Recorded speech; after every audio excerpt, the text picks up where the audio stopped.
In today's video, the Democrats' dirty secret is out, and they don't like it. Hakeem Jeffries, aka Dollar Tree Obama, gets called out for not actually wanting to solve the healthcare crisis Democrats created with Obamacare, and he absolutely loses it when a CNBC host humiliates Hakeem by pressing him on his robotic ACA talking points. And so, as always, best way you can show you support and that you enjoyed the content is by smashing that thumbs up. That tells me you like the video, and subscribe for more breakdowns like this. Joining us right now is House Minority Leader Hakeem Jeffries to talk a little bit more about this. And sir, can you lay out, without any partisan bent, kind of where things stand right now, just so Americans understand what's happening? Well, the Affordable Care Act tax credits are going to expire on December 31st, and if that happens, tens of millions of hardworking American taxpayers are going to experience dramatically increased premiums, copays, and deductibles. In some cases, premiums for health insurance will increase by $1,000 or $2,000 per month. This is for working-class Americans, middle-class Americans, and everyday Americans.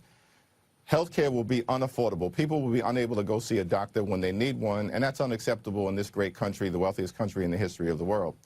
Over in the Senate, it's my understanding that Leader Thune has recommitted to a vote on an Affordable Care Act extension no later than the second week in December. So there are ongoing discussions that are taking place in the Senate. Meanwhile, unfortunately, in the House, my Republican colleagues have shown zero interest in doing anything related to the ticking time bomb of the Affordable Care Act tax credits expiring. House Democrats have launched a discharge petition to try to compel an up or down vote on a straight 3-year extension so we can provide working-class Americans with the same level of certainty that my Republican colleagues provided their billionaire donors when passing the one big ugly bill. Let's break this down. Hakeem Jeffries and the Democrats want the Republicans to agree to extend the Obamacare subsidies, not for 1, not for even 2, but for 3 more years. Does that actually solve the problem with Obamacare? No, it doesn't. That's a resounding no. But what does it do? Well, presumably 2026, 2027, 2028, election season. And so all this does for Hakeem and the Democrats, it kicks the can further down the road with actually solving the problem, but it also gives the Democrats another talking point to campaign on come election season when it comes to health care. In the meantime, insurance companies can continue to record record-setting profits on the backs of the American taxpayer. Minority Leader Jeffries, let's talk about that discharge petition. You need 218 votes in the House in order to pass that. You've got 214 members in the Democratic caucus, so you only need 4 House Republicans to have to sign onto it to get this passed. But the idea of saying that this is a 3-year extension instead of a 1 or even 2-year extension has any potential Republicans saying, forget it, this is dead on arrival. That's the opinion of Representative Don Bacon. He's a Republican from Nebraska who has been working with the idea of potentially extending for 2 years. But 3 years, they say, is dead on arrival. So if this is something that you want to satiate, if you want to get done, you are going to need at least some Republicans to come over. Why not start with a 1-year extension or potentially even a 2-year extension? Well, Leader Schumer offered a 1-year extension in the context of trying to end the Trump Republican shutdown. Yeah, but that's different. But I'm talking about what you have now. Let's not go back to what's done in the past and what has not been extended. If you want to get something that has actually done, you need to do something that will have bipartisan. You can ask me the question. You can ask me the question. I'll provide the answer. Answer the question instead of going back. I'll provide the answer. No. I'm providing an answer in order to provide context. Republicans have repeatedly refused to take yes for an answer. It was a very reasonable multi-year extension that was offered. It was a 1-year straight extension plus a multi-year process through a bipartisan commission to more permanently resolve the Affordable Care Act issue. So having that context is absolutely important, regardless of what you may think. It's important context to make me realize that I don't think you want to get a deal done. I think this is something where you'd like to see the rates go higher and allow the Republicans to hang themselves with that. Is that the answer? That's absolutely a ridiculous assertion. And really, shame 3 on years you is not for going to get passed, so what do you do? Shame on you for saying that, because we're fighting. It's not a partisan issue for us. Yeah, Hakeem didn't like that. Let me break this down plainly, because the truth really does sting. And what you just heard is exactly why people are calling out Hakeem Jeffries and the Democrats. They're not focused on solving the healthcare crisis they helped create with Obamacare. They're focused on positioning. They're focused on political leverage. They're focused on whatever hurts Republicans the most and benefits Democrats the most. There is zero honest intention behind what they're proposing. And Hakeem Jeffries admitted on MSNBC that Obamacare wasn't affordable. Leader Jeffries, though, even with those tax credits, premiums are exploding. And they'll be exploding under Obamacare. They'll be exploding in private health care. I mean, at what point are we going to sit down and figure out a systemic approach that actually is sustainable? Because we're not in it now. And again, even with those tax credits, the Obamacare premiums explode. Even worse, private health care premiums explode. Denials of coverage multiplying. A lot of those denials coming reportedly from AI. This system is failing the American people, and it's only going to get worse. What are we going to do? There's no doubt about that, Joe. We have a broken healthcare system, and unfortunately, Republicans have decided to break it even further. And so right now, the strategy for the Democrats is pretty simple.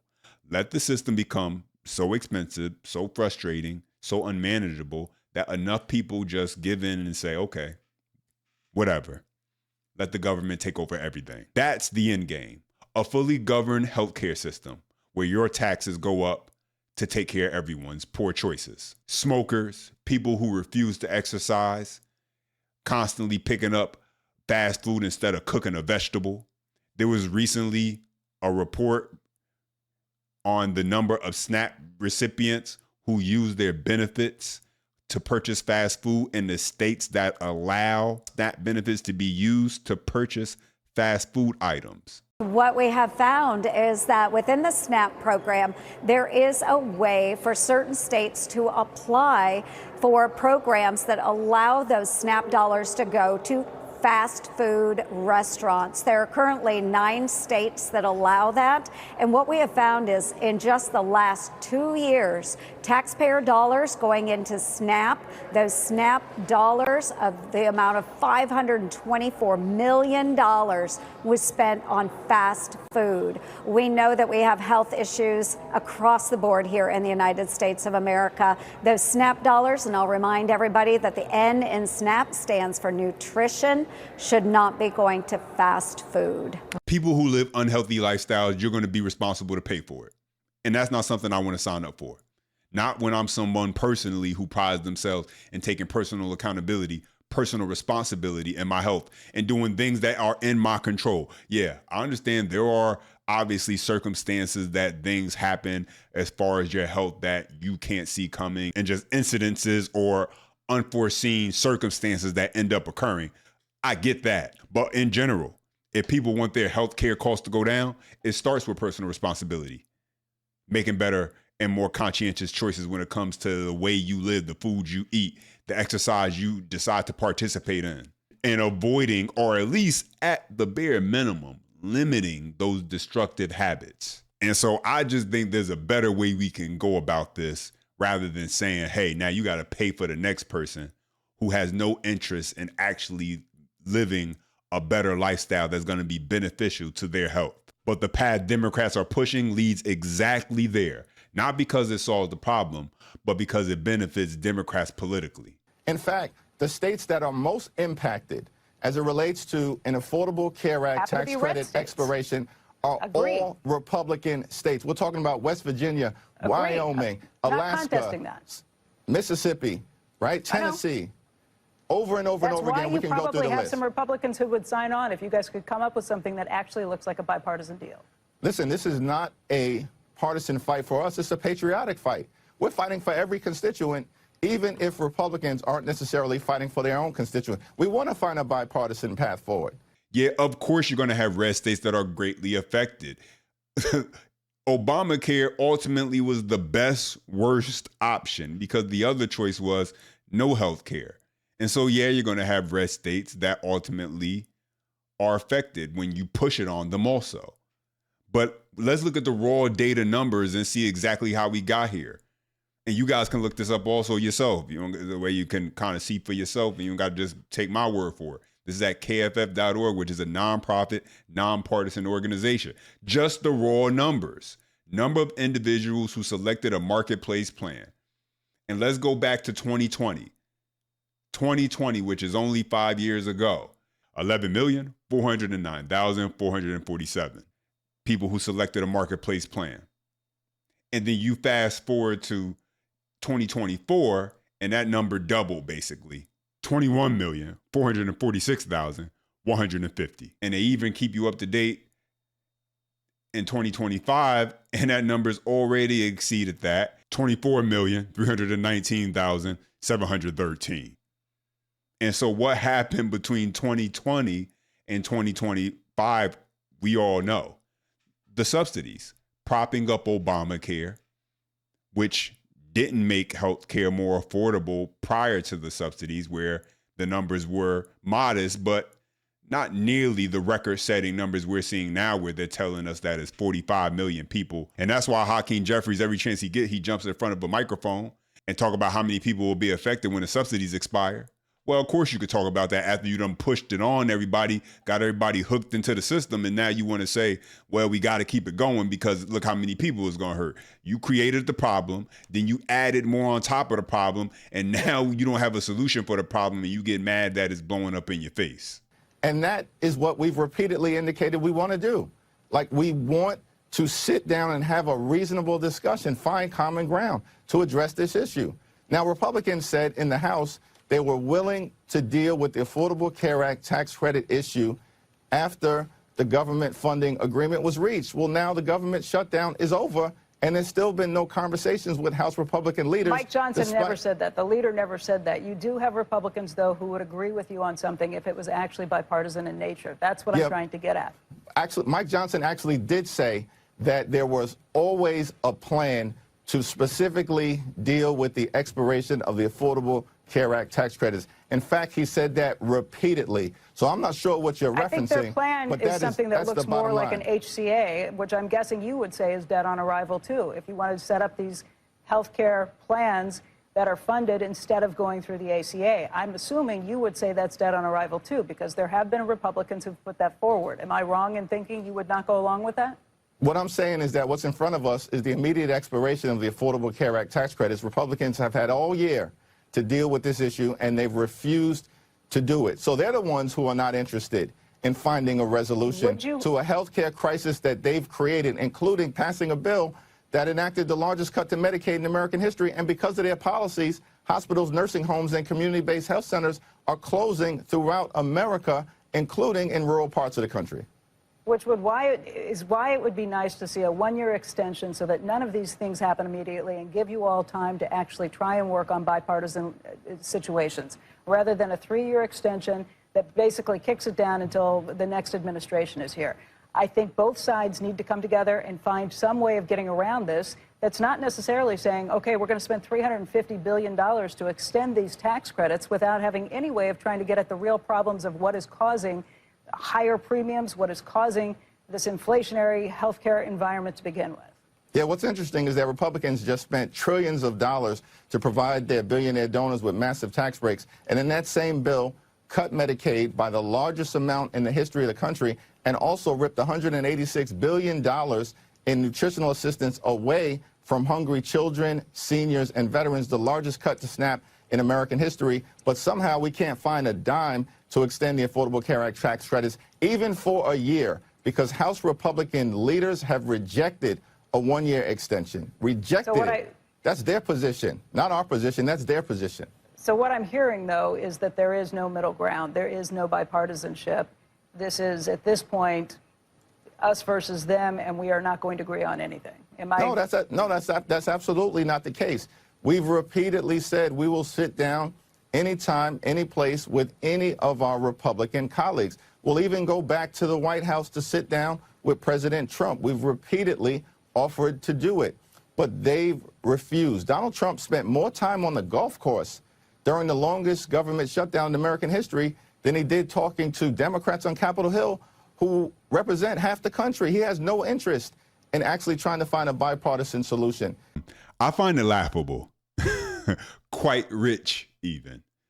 Every time you hear Hakeem Jeffries and just any Democrat, when they talk about Obamacare, they get on TV and they cry about Republicans not wanting to work together to figure this out in order for the betterment of the American people.